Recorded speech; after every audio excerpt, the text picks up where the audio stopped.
সাংবাদিকদের পেশার স্বাধীনতা যদি না নিশ্চিত করতে পারি তাহলে এই গণ-অভ্যুত্থানের মূল্যটা কোথায়? আপনাদের একটা রাজনৈতিক আদর্শ থাকতে পারে, কিন্তু এই পেশার মধ্যে রাজনীতিকে ঢুকাইন না। সুতরাং রাজনৈতিক দলের কনসার্ন ছাড়া যদি তারা কিছু মনমতো প্রস্তাবনা দিয়ে যায়, কিছু সংস্কার করতে চায়, সেটা কিন্তু পরবর্তী সরকার আসলে টিকবে না। এইভাবে আপনারা দেখেছেন এই আন্দোলনে কিন্তু ধানমন্ডি বলেন, বনানী বলেন, গুলশান বলেন, এই সমস্ত যারা একটু প্রিভিলেজ ক্লাসের ফ্যামিলির লোকজন বাস করে তারাও কিন্তু মাঠে নেমেছিল।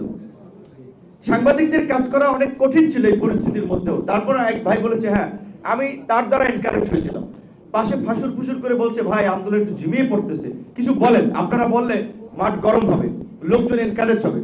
তো তখন বলেছিলাম যে 90% শেষ, 10% ধাক্কা দিতে বলেন। কিংবা আমাদেরকে যখন প্রথম দফায় রিমান্ড থেকে কারাগারে তোলা হয়, আমি খসরু ভাই, রিজভী ভাই, জামাতের সেক্রেটারি, আমরা একই প্রিজন ব্যানে ছিলাম। আমরা এই ডিবির গারদ থেকে শুরু করে আদালত পর্যন্ত যাওয়ার পথে রাস্তার পাশে দেখেছি মানুষ, দেখি রাস্তার গলির মুখে দাঁড়াচ্ছে, তাদের দেখি প্রিজন ব্যান্ড থেকে আমরা স্লোগান দিচ্ছি, মানুষকে এনকারেজ করার চেষ্টা করেছি। সানবিট সব দিবে সামাল।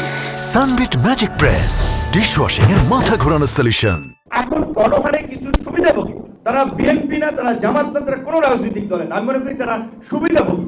এখন বিভিন্ন হাউস দখল করার জন্য, বিভিন্ন প্রতিষ্ঠানের শীর্ষ পদে যাওয়ার জন্য যাকে তাকে রাজনৈতিক ট্যাগ দিয়ে হাউস থেকে বের করে দেওয়া, চাকরিচ্যুত করা, এই ধরনের অপচেষ্টা তারা করে যাচ্ছে। সংবাদ মাধ্যমকে যদি আসলে এই অভ্যুত্থানের পরেও যদি আমরা একটা মুক্ত গণমাধ্যম হিসেবে উপস্থাপন করতে না পারি, সাংবাদিকদের পেশার স্বাধীনতা যদি না নিশ্চিত করতে পারি, তাহলে এই গণ-অভ্যুত্থানের মূল্যটা কোথায়? বিশেষ করে সাংবাদিক সংগঠনগুলো আমি অনুরোধ করবো যে যারা এই নেতৃত্ব দিচ্ছেন, আপনাদের একটা রাজনৈতিক আদর্শ থাকতে পারে, কিন্তু এই পেশার মধ্যে রাজনীতিকে ঢুকাইন না। এই পেশার মধ্যে রাজনীতিকরণ করে আওয়ামী লীগ গণমাধ্যমগুলোকে কি করেছে আপনারা দেখেছেন। পরিস্থিতি সবসময় একরকমের থাকবে না, সামনে বিভিন্ন ধরনের পরিস্থিতি আসবে।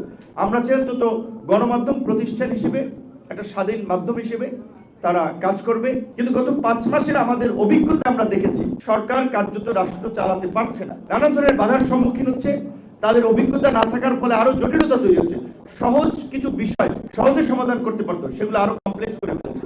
এই পরিস্থিতিতে আমাদের এটা উপলব্ধি হয়েছে, একটা নির্বাচিত সরকার ছাড়া, রাজনৈতিক সরকার ছাড়া রাষ্ট্রের এই পরিস্থিতিতে দেশকে পরিচালনা করা সম্ভব নয়। ডিসেম্বর পর্যাপ্ত সময়, এখন জানুয়ারি মাস, আরো আপনার 11 মাস সময় আছে। কাজে আমি মনে করি এই বছরের, যেটা আমাদের প্রধান উপদেষ্টা মহোদয় বলেছিলেন, ডিসেম্বর সম্ভব নির্বাচন, এবং সংস্কার কতটুকু করবেন, সেই সংস্কারের বৈধতা কারা দেবে? রাজনৈতিক দল, নির্বাচিত পার্লামেন্ট। অবশ্যই আমরা এই সরকারের কাছে আমরা দাবি জানাই যে তারা ইনিশিয়েটিভগুলো নেক, কিন্তু আপনাদের মনে রাখতে হবে যেহেতু পার্লামেন্ট নাই, বৈধতাটা দিবে রাজনৈতিক দল। সুতরাং রাজনৈতিক দলের কনসার্ন ছাড়া যদি তারা কিছু মনমতো প্রস্তাবনা দিয়ে যায়, কিছু সংস্কার করতে চায়, সেটা কিন্তু পরবর্তী সরকার আসলে টিকবে না। আমরা বারবার শুরু থেকে বলেছিলাম যে রাজনৈতিক ঐক্যমত বজায় রেখে, রাজনৈতিক ঐক্যমতের ভিত্তিতে আপনারা সংস্কারগুলো করুন। জুলাই গণ-অভ্যুত্থানের ঘোষণাপত্র আমরা বলেছিলাম দেওয়া প্রয়োজন, ভবিষ্যতে যেন কেউ এটাকে প্রশ্নবিদ্ধ করতে না পারে, এটা নিয়ে প্রশ্ন তুলতে না পারে, তার জন্য এই আন্দোলনের, গণ আন্দোলনের পাশাপাশি একটা সাংবিধানিক এবং আইনি ভিত্তি দেওয়া যেতে পারে ঘোষণাপত্রের মাধ্যমে।